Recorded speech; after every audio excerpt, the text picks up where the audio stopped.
right? So now let's move on to another act, and that is going to be your Maternity Benefit Act.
So we did this clear definition, if you have seen that also, and we did that as a part of appropriate government, right? So appropriate government means in relation to an establishment, right? Being a mine or anything in accordance to, and that this is specifically talking about under the Maternity Benefit Act 1961. So you need to be very well versed with that definition, okay?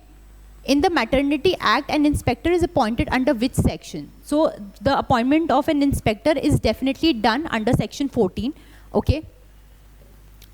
What is the maximum period for which any woman is entitled to maternity benefit? We have done that also from 12 to 24 weeks. So basically the minimum number of weeks is going to be 12, okay? Then how many weeks in advance a written notice for maternity leave has to be given to the employer by an expecting woman? So if the expecting woman has to give a pre-notice to the employer so beforehand, so that he know, or the occupier knows that this person or this female worker is not going to be present for some time. So that advance notice is given 7 weeks prior prior she starts taking her leaves, right?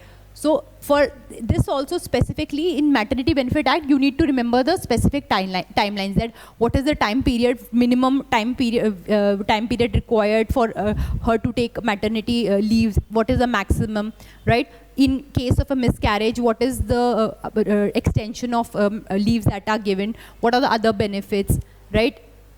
So you need to be very specific with the timeline, specifically in accordance to the Maternity Benefit Act 1961.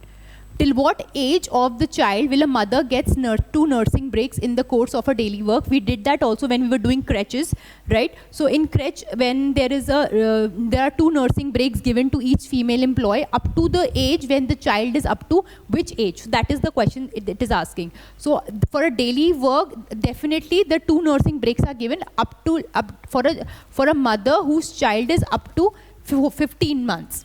Okay, we did that also specifically. As per section 18, if an employer discharges or dismisses a woman during or on account of her absence from the work during the maternity leave, then what is the punishment faced by an employer? So we have done that also, that usually it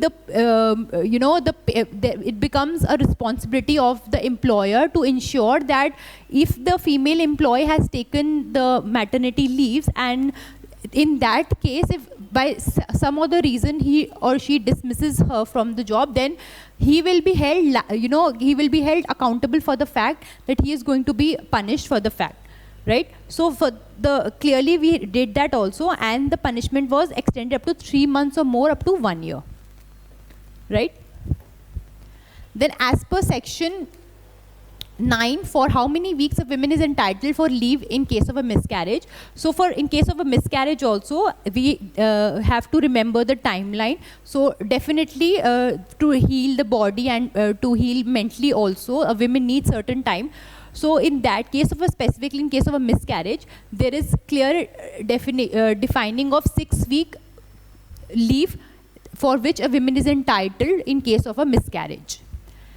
Then to state true or false, section 17 describes the obligation of the employer under Maternity Benefit Act. Is it true or is it false? So we did that also, the obligations of an employer. So definitely this is not here in section 17, so it's going to be false. You need to remember the section. What is the amount of medical bonus entitled to a woman who is also entitled to receive maternity benefit? The specific amount that they are asking you in case of the entitlement of to receive the money, the specific amount is 250 rupees. So you, in case of, so if you can see that also, when you are preparing for this particular act, try to be memorizing the timeline, and if any money value or anything related to that, that is there mentioned. The timeline, let's say the what if in case of anybody who is violating the law, what is the punishment? So you need to remember that timeline. For the leaves also, you need to remember the specific timeline. For anything in accordance to that, you need to be very specific about the timelines. And when it comes to the amount also, that is in accordance to the offenses or any case of any other benefit, especially for female workers here, you need to remember the amount. Okay? So I'm just telling you clear ways by which you can prepare it in a better way. The last question we are having today is for Maternity Benefit Act 1961. The Maternity Benefit Act objectives were achieved by the enactment of Factories Act 1948, Payment of Wages Act 1936, Employee State Insurance Act 1948, Standing Orders Act 1946. If you clearly remember, when we were doing Employee State Insurance Act of 1948, we clearly have learnt about it, that is a part of that enactment of that. So definitely option C. These options, Factories Act gives you certain guidelines, but it is not in an enactment of that.